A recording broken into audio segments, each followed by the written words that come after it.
Welcome back. It's time for Media Watch on France 24, our roundup of the top stories in the international press and media. Olivia Salazar-Winspear joins me on set. Good evening. Hi.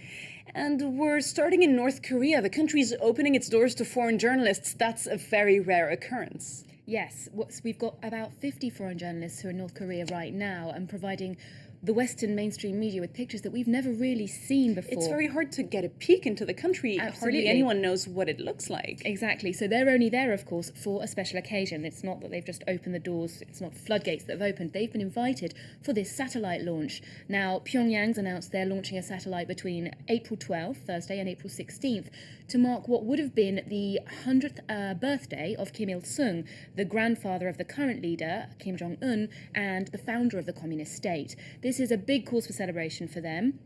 Although other neighbouring states, South Korea and Japan, are a little bit more sceptical. They think this is actually a long-range missile test. But Pyongyang is so confident that their intentions are good and proper that they've invited about 50 foreign journalists to come and watch the launch and show them around and show off generally with a lot of pomp and circumstance. And they're posting their impressions on the internet. Here So are we starting to get some pictures? Yeah, we've got some Twitter updates and some photos. And we've got some actual footage that was taken from the train by the AFP cameraman, which is extraordinary. I've never really seen these kind of pictures. There's the countryside that you see filing past the train. You've got workers in the fields working in quite basic conditions, as you can imagine. I think it's usually such a media blackout. These documents are really exceptional, rare. Yeah. And so basically, a lot of people are wondering exactly, for example, we've got a photo here of the rocket launch, which they must be pretty confident about the legitimacy of what they're doing if they're allowing people to photograph things, because they never do. And what really surprised me is they've got people tweeting in real time. We've got journalists with the real-time tweets updating things.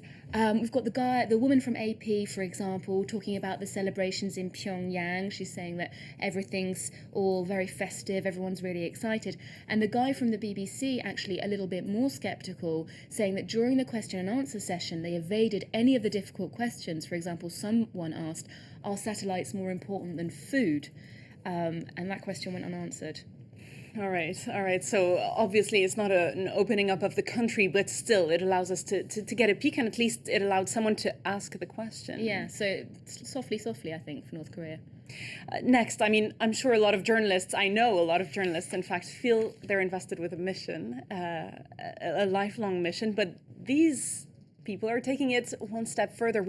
You've got a story about a crime-fighting paper in Mexico. Yeah. They're getting their...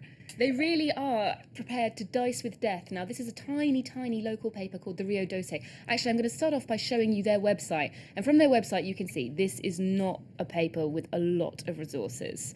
This is a very simple website. This paper was established in the Sinaloa region of Mexico. Now, this is on the Pacific coast.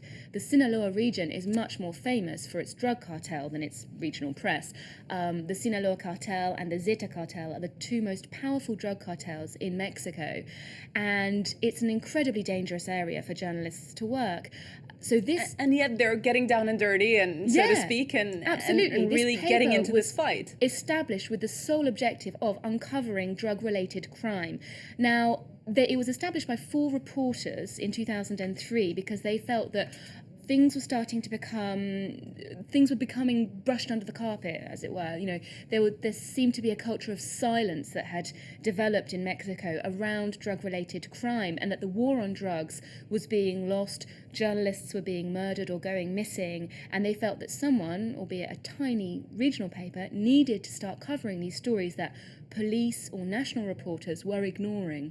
All right, so they're specializing on this one story, really, and all of its ramifications. Yeah, and what's interesting is they're continuing, even though over the weekend there was a large conference between Latin American leaders and the US, in fact, about the war on drugs and about how successful it had been. They say it's been largely lost, but in Mexico it seems that there's a grassroots movement that says we want to keep fighting it. All right, well, thanks very much for bringing us these stories. That was Media Watch with Olivia Salazar-Winspear. Thanks for being with us.